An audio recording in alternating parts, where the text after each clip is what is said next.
If I look at a company, whether it's a very mature company that doesn't have work-life policies, they just haven't gone down that road, or a startup company, I really think it comes back to leadership, to the managers, and to the idea of transparency and conversation. So rather than try to create formalized policy or try to push programs,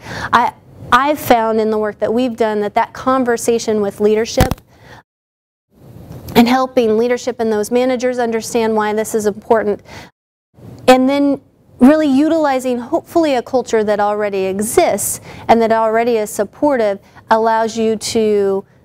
find the right balance for work-life. But I don't think it's about picking up a large organization's programs and policies and pushing those on to another company just for the sake of policy. I think it's about looking into your culture, looking at what makes sense for your employees, what makes sense for this economy, and moving from that point, as opposed to necessarily finding a book or someone else's program or a website that we just need to apply. I think it's about figuring out what makes sense for your organization. For companies that maybe currently aren't focusing on work-life or would like to increase their work-life benefits, I guess two major pieces of advice. The first would be very important to have an understanding regarding what kinds of work-life initiatives employees at that company would really value.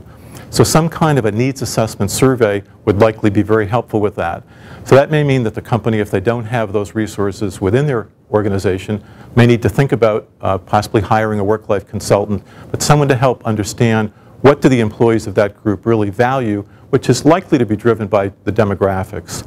And the second piece that's an important corollary with that is to understand what kind of a budget the company has to implement work-life programs. So over the next year or maybe 2 years, what's the size of the budget to be sure that the level of expectations don't get raised unreasonably high, perhaps as a result of a needs assessment process, and then disappoint the employees who may be expecting more than the company can deliver.